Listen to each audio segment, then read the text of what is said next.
Welcome to Telangana Razi news.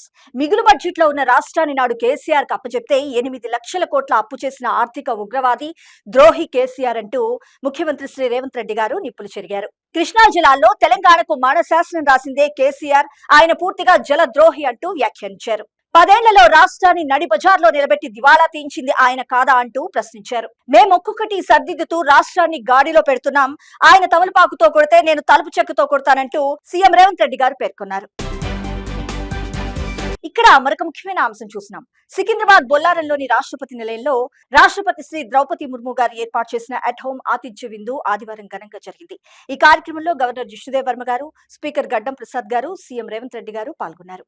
వారితో పాటు deputy CM Mallu Bhatti Vikramarka గారు, మంత్రులు కోమటిరెడ్డి వెంకటరెడ్డి గారు, సీతక్క గారు, పొంగులేటి శ్రీనివాస్ రెడ్డి గారు, పొన్నం ప్రభాకర్ గారు తదితరులు పాల్గొన్నారు. ఇక్కడ మరొక ముఖ్యమైన అంశం చూసినాం. ములుగు జిల్లా తాడ్వాయి మండలం మేడారంలో జరిగే వనదేవతల మహాజాతర పోస్టర్ ను ముఖ్యమంత్రి శ్రీ రేవంత్ రెడ్డి గారు ఆవిష్కరించారు. హైదరాబాద్ జూబ్లీ హిల్స్ లోని ఆయన నివాసంలో ఆదివారం ఈ ఆవిష్కరణ కార్యక్రమం జరిగింది. ఈ కార్యక్రమంలో మంత్రులు కొండా సురేఖ గారు, తనసరి సీతక్క గారు, పొంగులేటి శ్రీనివాస్ రెడ్డి గారు, అడ్లూరు లక్ష్మణ్ గారు పాల్గొన్నారు. ఇక్కడ మరొక ముఖ్యమైన అంశం చూస్తున్నాం.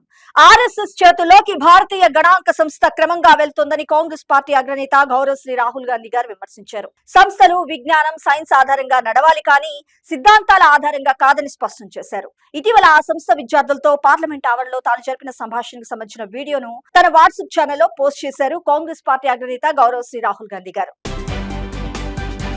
ఇక్కడ మరొక ముఖ్యమైన అంశం చూసినాం. కేంద్రంలో 12 ఏళ్ల బీజేపీ పాలనపై చర్చించడానికి కేంద్ర మంత్రి కిషన్ రెడ్డి చర్చకు సిద్ధమా అంటూ PCC chief MLC Mahesh Kumar Goud గారు సవాల్ విసిరారు.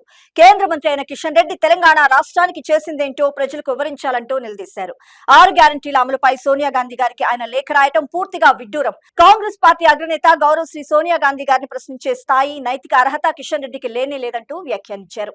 ఏడాదికి 2 కోట్ల ఉద్యోగాలు ఇస్తామని నాడు బీజేపీ హామీ ఇచ్చింది, మరి ఈ 12 ఏళ్లలో ఎన్ని ఉద్యోగాలు ఇచ్చారంటూ నిలదీశారు PCC chief MLC Mahesh Kumar Goud గారు.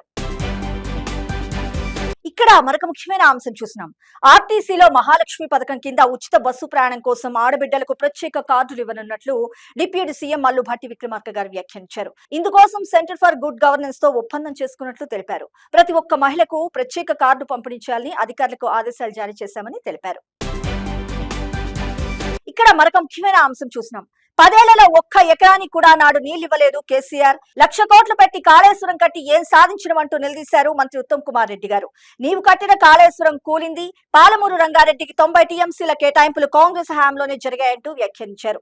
బీఆర్ఎస్ పాలనలోనే డిపిఆర్లు వెనక్కొచ్చాయి, జగన్తో కుమ్మక్కై కృష్ణా నీళ్లను తాకట్టు పెట్టింది కేసీఆర్ కాదా అంటూ నిలదీశారు. ఆయన అవినీతి, కమిషన్ల కక్కుర్తితోనే ఇరిగేషన్ శాఖకు తీరని నష్టాలంటూ ఫైర్ అయ్యారు మంత్రి ఉత్తమ్ కుమార్ రెడ్డి గారు. ఇక్కడ మరొక ముఖ్యమైన అంశం చూసినాం. ఉద్యమ స్ఫూర్తితోనే నాణ్యమైన విద్యను అందించండి అంటూ టీఆర్టీఎఫ్ విద్యా సదస్సులో మంత్రి దుద్దిళ్ల శ్రీధర్ బాబు గారు పేర్కొన్నారు. ప్రభుత్వ పాఠశాలలను దేశంలోనే అగ్రగామిగా నిలపండని తెలంగాణ రాష్ట్ర టీచర్స్ ఫెడరేషన్ సదస్సులో పొన్నం ప్రభాకర్ గారు పిలుపునిచ్చారు.